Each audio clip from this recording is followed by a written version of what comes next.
Alors, qu'est-ce qui nous attend pour ce nouveau mois qui arrive, le mois de mars, ce deuxième mois de l'année? Eh bien, je suis ravie de vous proposer cette nouvelle vidéo dans laquelle je vais vous donner quelques éclairages, quelques invitations des énergies du mois à venir.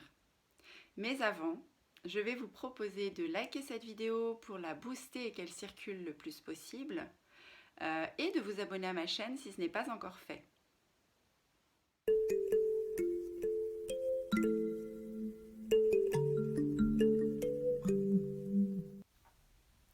Alors les énergies du mois de mars dans lesquelles nous allons entrer nous parlent de renouveau.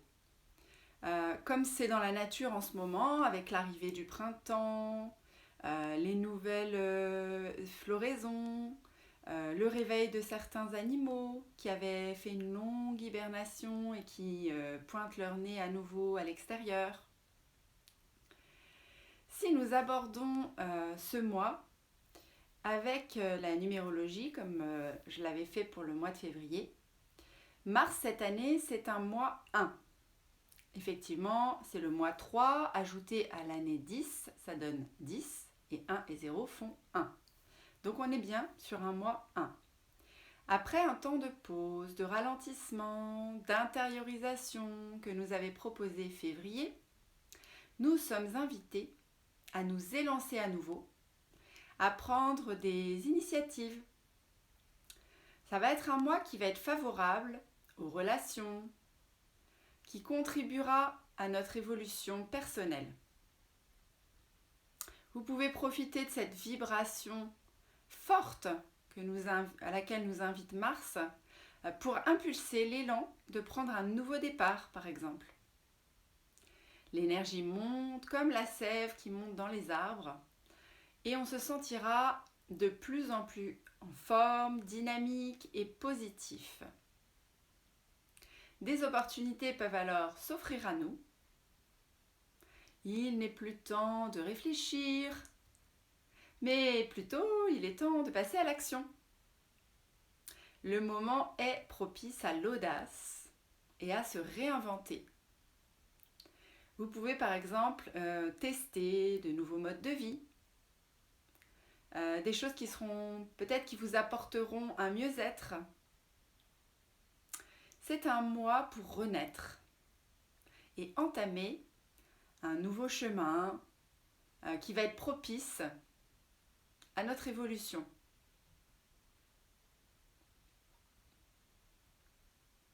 Alors vous allez pouvoir sortir des sentiers battus, partir explorer le vaste monde. J'ai un petit exercice à vous proposer, comme le mois dernier, un petit exercice bien-être, qui va nous aider à aller un petit peu nous réveiller, bouger le corps et sortir.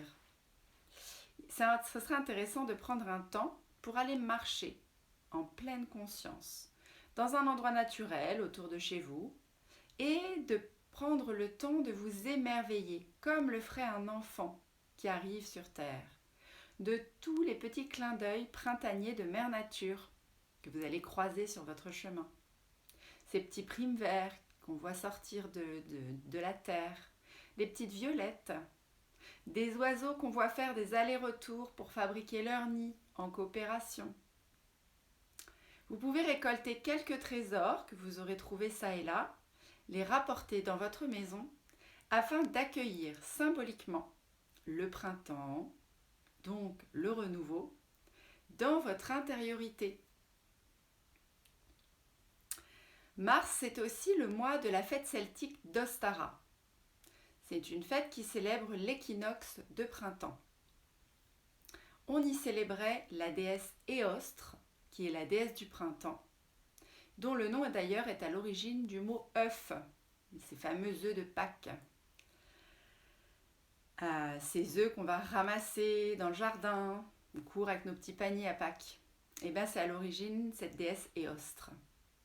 Elle symbolisait la fertilité et l'aube.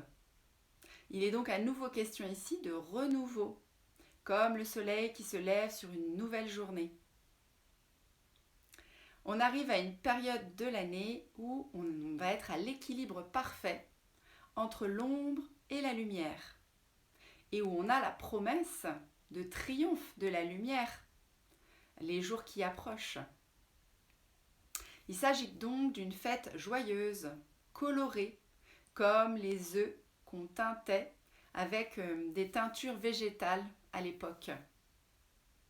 Il était aussi le temps de ressortir, se promener dans la nature et d'assister à l'éclosion des fleurs et au retour des oiseaux. Ceux qui étaient migrateurs et qui étaient partis dans les pays chauds et qui reviennent avec les rayons du soleil. C'est aussi un moment qui était propice pour le grand nettoyage de printemps. On pouvait ouvrir grand les fenêtres pour aérer les maisons. Et puis c'est aussi symboliquement en parallèle possible de le faire en purifiant notre corps. Par exemple par des jeûnes intermittents. Ces jeûnes on arrête de manger à 20h et on reprend le lendemain à midi pour laisser le corps se purifier, l'organisme se nettoyer. C'est aussi des monodiètes avec certains fruits qui vont arriver pour alléger notre organisme et nous purifier. C'est le temps de faire une cure de jouvence et le plein de vitalité.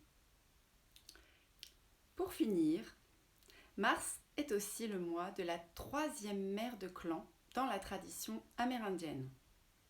C'est celle qui va peser la vérité, la justice et qui nous demande de respecter l'harmonie pour rendre notre esprit libre. Elle nous enseigne aussi la détermination, ce qui est très utile quand on doit se lancer dans de nouveaux projets, tout en étant bien sûr responsable de nos actes et de nos paroles. Il nous est donc demandé, à cette période de l'année, de faire appel à notre éthique et nos valeurs dans tout ce que nous allons entreprendre. Il n'est pas question de partir bille en tête dans tous les sens sans avoir de ligne de conduite.